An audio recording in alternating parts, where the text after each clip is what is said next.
Nous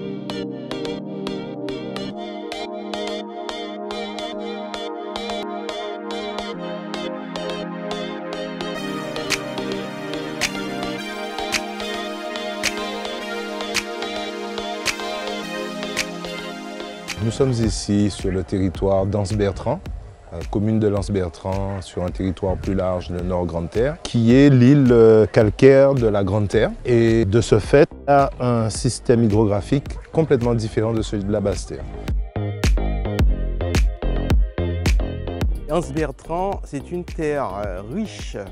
au point de vue patrimonial, historique, culturel, environnemental.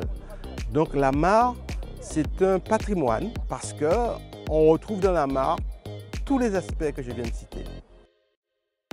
L'eau de mare était utilisée pour certains pour la boisson, pour faire à manger, pour nettoyer la maison, pour nettoyer le linge, mais aussi pour donner à manger parce qu'on y pêchait des écrevisses, on y pêchait des poissons d'eau douce. Et donc, c'est important que les enfants prennent conscience que notre environnement est riche.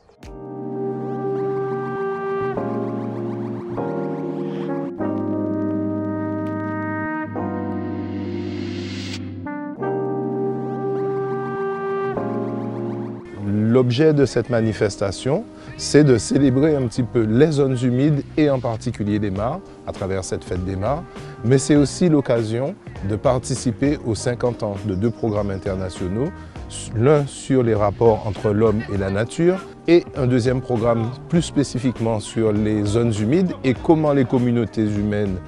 fonctionnent pour le bien-être écologique de la biodiversité, avec une méthode originale, c'est que ces réseaux de sites répartis dans le monde s'appuient sur des contributions de chaque micro-territoire. Et donc on est fiers de partager cette expérience avec notamment les jeunes générations aujourd'hui et également avec le grand public pour un petit peu voir comment on peut mettre en place une gestion partagée et efficace de ces territoires.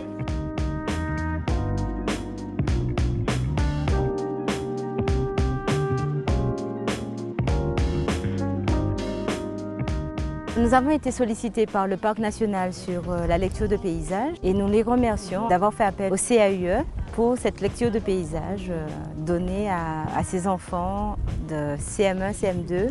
à Anse-Bertrand. Ces différents intervenants ont apporté chacun son savoir pour permettre de réaliser cette manifestation, faire cette découverte avec les enfants de l'école de Guéry. De toute manière, cela ne peut qu'être une bonne chose parce qu'on permet aux enfants de s'attacher, de rester attachés, de découvrir la biodiversité du territoire. C'était des élèves actifs puisqu'ils ont eu une diversité d'activités proposées, telles que la création de mares, de leur propre mare, donc la lecture de paysages, donc ils ont pu aussi dessiner une mare, ils ont eu à échanger sur l'écosystème et également échanger avec des aînés et ça sur les traditions et toutes les activités qu'il y avait autour des mares autrefois. Et là, on ne peut qu'être reconnaissant envers ces personnes âgées et aussi envers les professeurs des écoles, la municipalité, toutes ces personnes qui apportent leur contribution pour l'éducation des enfants.